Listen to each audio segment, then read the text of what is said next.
Got a minute or two? We have a way to make it not okay. Welcome to Sinister Minutes. I'm your host, writer and storyteller, Kurt Homer. Next to me is the master of macabre musical musings, the maestro of mood, Tim Parker. Together, let us take you on a journey into the dark heart of disturbing. Sinister Minutes. It's not okay.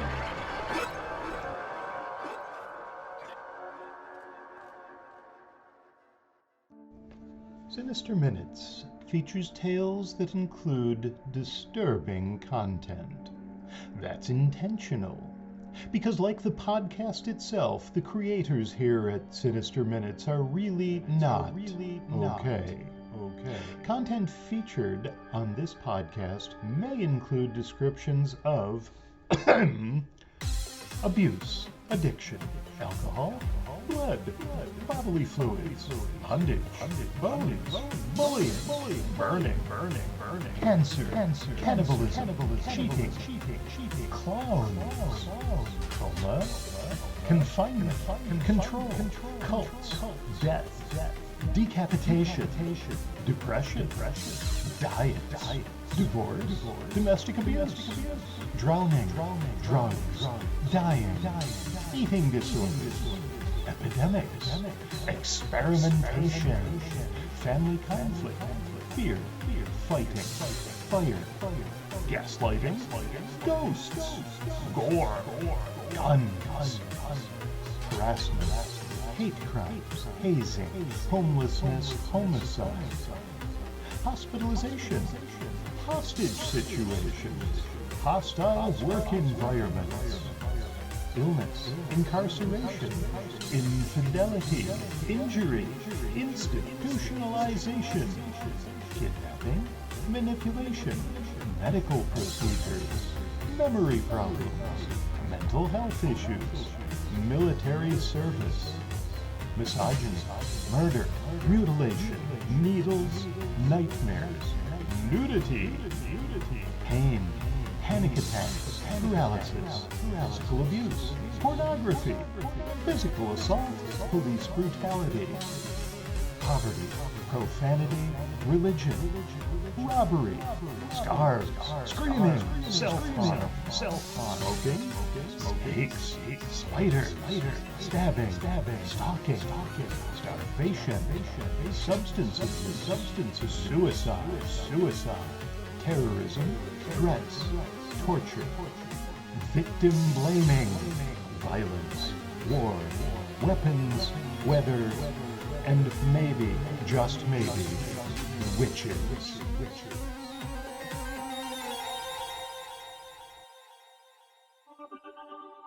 Welcome to another episode of the Sinister Minutes podcast. Tim and I are extremely grateful for all of our listeners. We know you want to keep us to yourselves, your own little secret. But please, don't be shy, because everybody you tell about us, every nice review or rating you give us on Apple, Spotify, or wherever you listen to podcasts, those things all earn you bonus points. We record those points in our special grimoire, the ancient one, the one bound in questionable leather, the one where we inscribe our strange, not okay rituals, and often our grocery lists. We drop new episodes every other Friday, all because you continue to inspire us, and because we need some consistency in our otherwise chaotic lives. Want to reach us? Look for us on Facebook under Sinister Minutes, or just reach out to us via sinisterminutes@gmail.com. Today's episode of Sinister Minutes includes a lovely piece of music from Tim and two tales, loosely based around a theme of romance, Well, romance in a very Sinister Minute style. Homecoming is a story of high school spirit, of the popular kids, and the ones who want to be them, of what happens to them a little ways down the road. Cold Hard Cash moves us into adulthood, about a novel idea for a first date that morphs into a whole relationship before digging itself a deep, dark hole. Tim's closing us out again today with a light-hearted piece of music that just brings to mind all the fun of a good rom-com, a little something he calls Thing in the Corner 2. Consider, as you listen to these tales, the lovely ladies who are married to Tim and me, and the fact that they chose to be with guys who decided romance was an applicable theme for these stories. That lends credence to the theory that, like the two of us, our spouses are also not okay. Gail waits at the corner of Elm and 3rd. Her legs ache from 2 hours of waiting in the damp autumn air. Her spirit aches from a wait that's dragged on for an entire year. The projector in her mind plays the year-old film in an endless loop. Jimmy Dupotnik, star quarterback, smiles at her from across the cafeteria. Hundreds of adolescent voices fade into background buzz as he approaches, his eyes, exuding confidence beneath a mop of dark curls, call to her. She answers his call in kind, filled with her own confidence that he's about to ask her to the homecoming dance. Her plans are coming to fruition, dreams falling into place. But then Jimmy's smiling face is eclipsed. A shadow falls across the sunshine of his perfect visage. His attention shifts. A moment passes. With it go Gail's chances for a lifetime of happiness. The shadow is called Mary Feswick. The pleats of her cheerleading skirt reveal long, tanned legs. Her big phony smile and bigger phony boobs consume Jimmy's vision. Gail, forgotten, is once more consumed by the noise of the crowd. Her mental film loop includes no footage of Jimmy and Mary being crowned homecoming king and queen. The night of the dance, Gail shrouded herself in the darkness of the woods, where crying coyotes muffled her own tortured sobs. All the classes she signed up for, the clubs she joined, the people she pretended to befriend, all of her careful plans became torture. Jimmy was unattainable and also unavoidable. His eyes called only to Mary. The year passed. Summer provided some respite, and in September, Gail made sure to avoid them both, until today. Today she'll see them in full royal garb, king and queen of the bygone year, taking their last ride together. The parade turns the corner, begins to pass by. Gail ignores the marching band, the tykes on trikes, the clowns. She focuses on her goal, the only thing that matters. It appears. The monstrous red and blue float, royal coach of the homecoming, they are up there, turning and waving at the crowd. Gail slides her fingers along the cold steel. A year ago, she knew nothing of guns. Today, caressing its barrel is like greeting a dear friend. Hand firm on the grip, thumb sliding off the safety, she begins to slip it from beneath her coat. She pauses. Jimmy's in his uniform, but it looks all wrong. It hangs on his frame. As for Mary, the royal robe she's wearing can't hide her protruding belly, any more than makeup hides the bruises on her face. They both smile, but without joy. They do it because it's what they're supposed to do.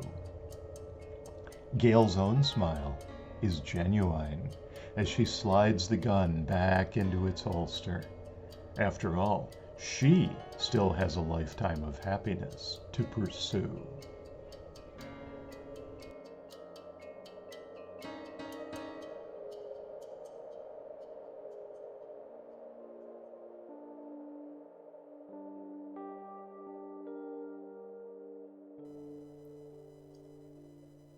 Cold Hard Cash, written and narrated by Kurt Homan. April 20th, 2021. Hey Harper! I just wanted to send a note and let you know how much fun I had last weekend. I've never played geocaching before, and it was a lot of fun. I mean, a lot more fun and interesting than I thought it would be. In terms of first date ideas, you've really got guts. Let's face it, most first dates involve going out to dinner. Maybe only a cup of coffee, but you? As soon as we both swiped right, you told me, grab your hiking boots because the terrain out there is not the easiest. Pretty risky, given you didn't know what kind of person I was, beyond what I shared on my profile. I guess if I'd said, no way, you'd have just kept looking. I thought about it. Looking for hidden boxes sounded too much like work. I always get stuck searching the whole damn airport for lost suitcases, you know? But I got over myself. I'm glad I did. It really worked out.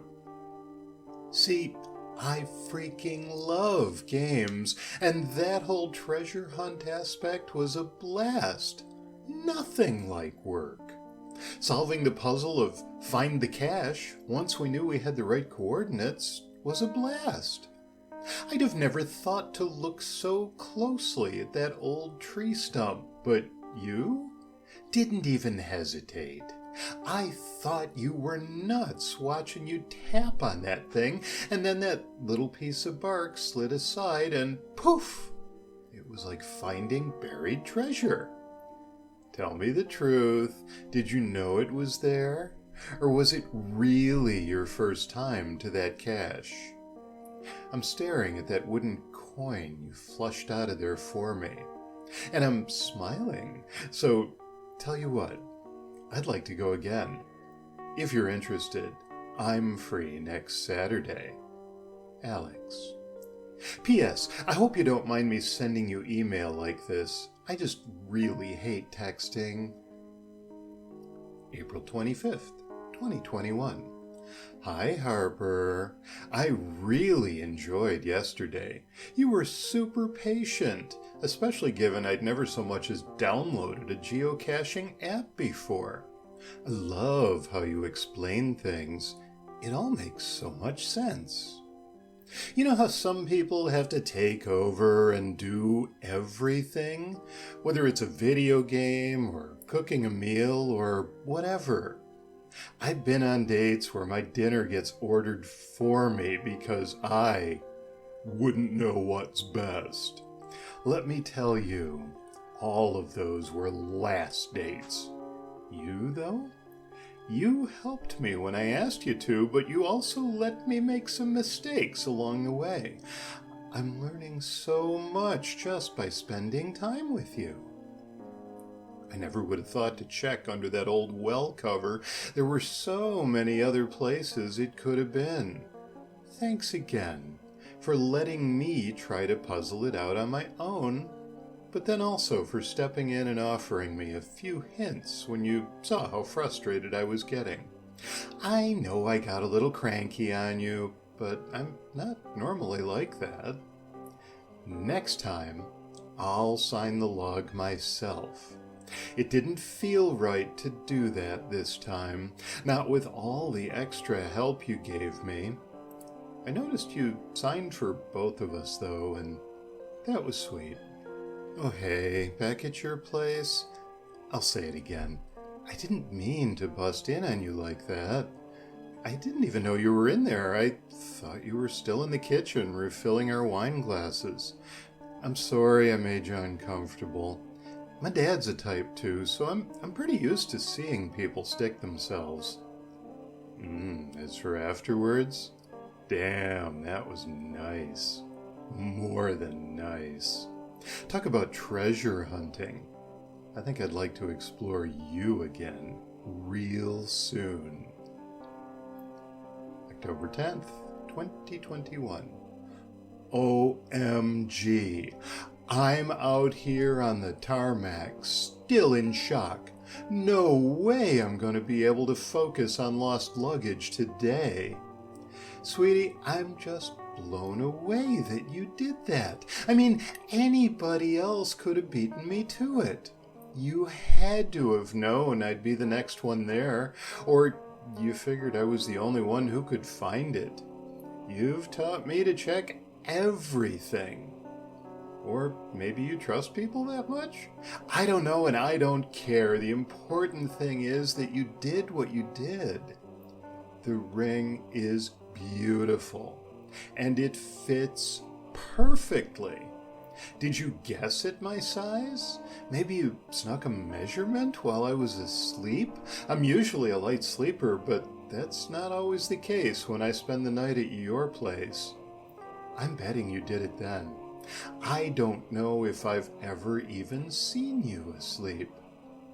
I get it. Dad's got that problem too. But this is all happening so quickly. I thought I'd grow a lot older before I found the right one. If I ever found them. But you've come to mean so much to me in so short a time. I love you, Harper. So yes, 1,000 times yes. I'm looking forward to planning our wedding together. And as for that bit about growing older, I look forward to doing that with you too. Love, Alex. May 8th, 2022.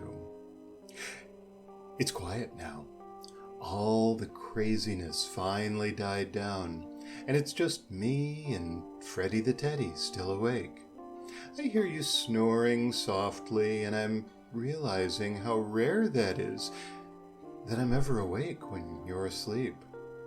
What a perfect day.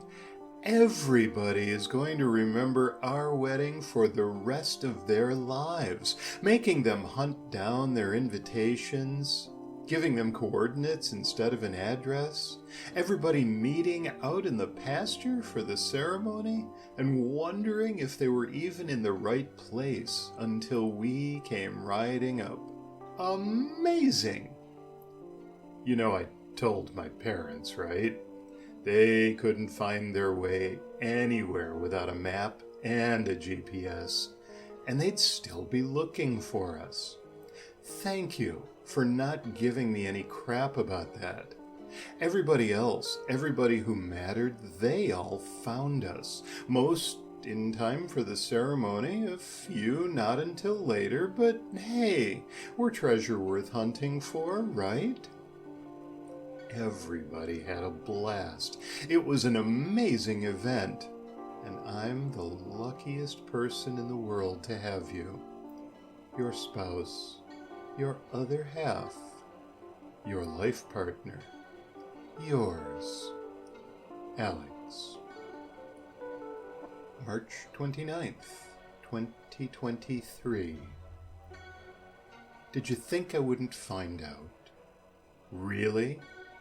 How long, Harper? How long have you been fucking around on me? We haven't even made it a whole year yet. I wouldn't have believed it. Didn't want to believe it, but there it was. I followed the coordinates. The ones you texted me. Oh, I know that text wasn't supposed to go to me, but it did. Your attempt to unsend didn't work. Remember when you said you'd never keep secrets from me? Never even go caching without me? The way you're moving these days, I don't think you even could. You lying sack of goat pus. Are they going to put up with the way you burn through money?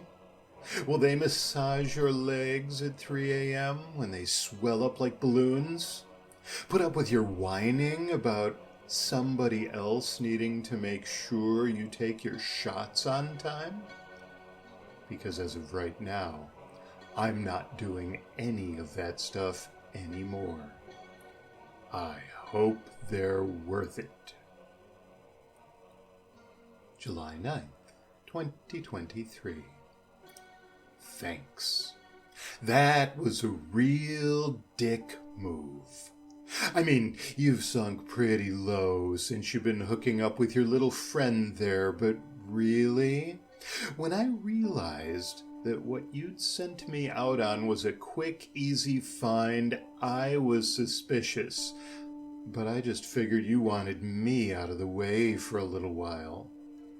Served through geocache? You didn't even have the guts to hand the divorce papers to me? To look me in the eye? Yeah, it's you, through and through. They're not exactly what I'd call a collectible, but you know what? I'll sign them. Maybe once I do, I'll stick them back in the cache. Add a few photos while I'm at it. After all, you don't really care what anybody else thinks at this point, do you? Fuck you, Alex. August 27th, 2023. Asshole. No, you know what? An asshole serves a useful purpose. Something you'll never achieve.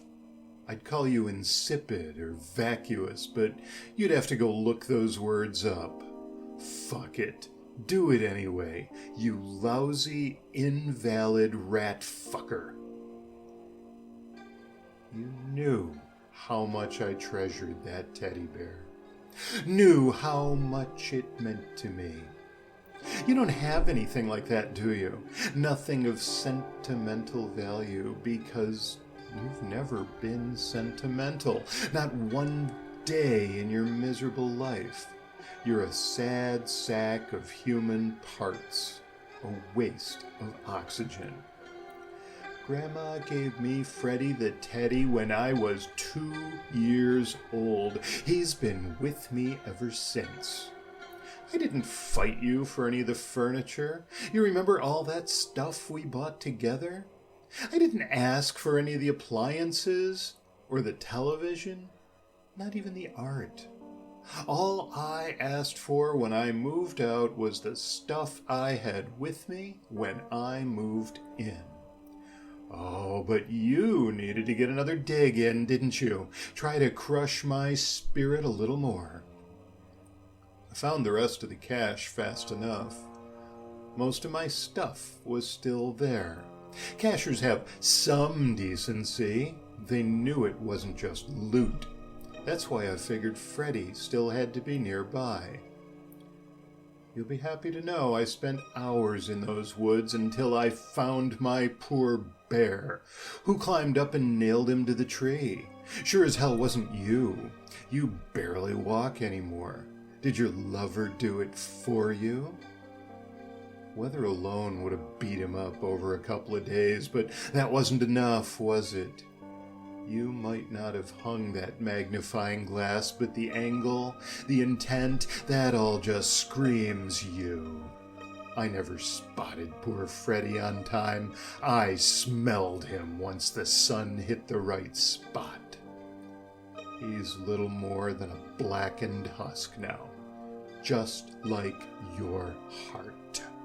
I hope you die alone, in misery. Alex. June 13th, 2024. It's been a while.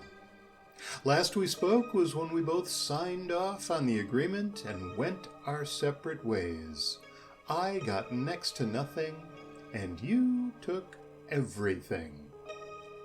I hear your little friend moved out. So sad. Imagine they didn't fancy spending years changing your fucking diapers. Yeah, I heard. Your health went way downhill, didn't it? Sucks, huh? Carrying that around with you all this time and poof, those old kidneys, they finally up and retired, huh? Did you know I might be compatible? I don't know how she found out. Must have been a HIPAA violation somewhere along the line, but your mom came around. She fucking begged me to get tested. Maybe donate a kidney. Save your life. Did you even know she did that? You won't be surprised about my answer. But her visit? It did give me an idea. I haven't done any geocaching since we split. I don't have the time or the interest, especially to do anything that reminds me of you. But I made an exception. One last cache, for old time's sake. One designed especially for you. You probably heard from your doctor by now about that donor kidney. The one that was going to be transplanted into you tomorrow morning? Weirdest thing, how that cargo never made it out of the airport. But hey, it is on ice, packed up nice and tight in its own little self-contained refrigerator. It should be fine for a few hours anyway, maybe a day. I guess part of that depends on how many times the cache gets opened. So I suggest you hop to it. I mean, you could send somebody else, but nobody's as good at finding or hiding a cache as you are. And you taught me everything you know. So go get your prize. It's a collectible like no other, but anybody who finds it, other than you, is not going to be impressed. See, I posted the coordinates online, and you know how geocachers get when there's a First to Find award to be won. Oh, and by the way, better bring your hiking boots. The terrain out there's not the easiest.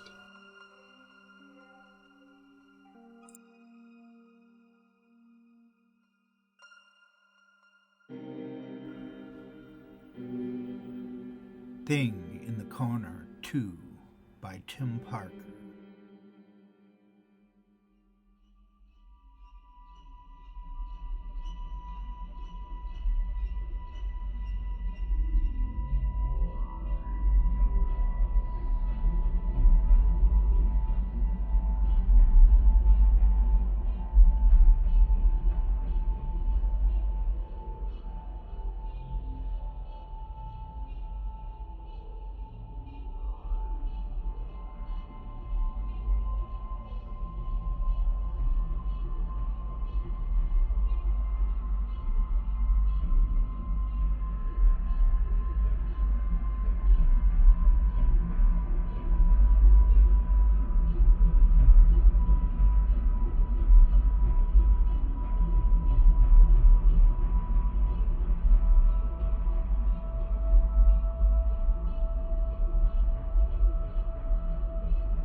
Sinister Minutes is presented by Kurt Homan and Tim Parker.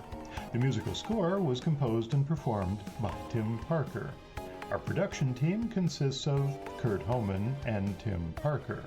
On behalf of everyone here at the Sinister Minutes podcast, namely Kurt Homan and Tim Parker, we thank you for listening, for joining us as we explore all the ways in which we are not okay. This audio program is copyright 2024 by Kurt Homan and Tim Parker under a Creative Commons Attribution, Non-Commercial, No Derivatives license.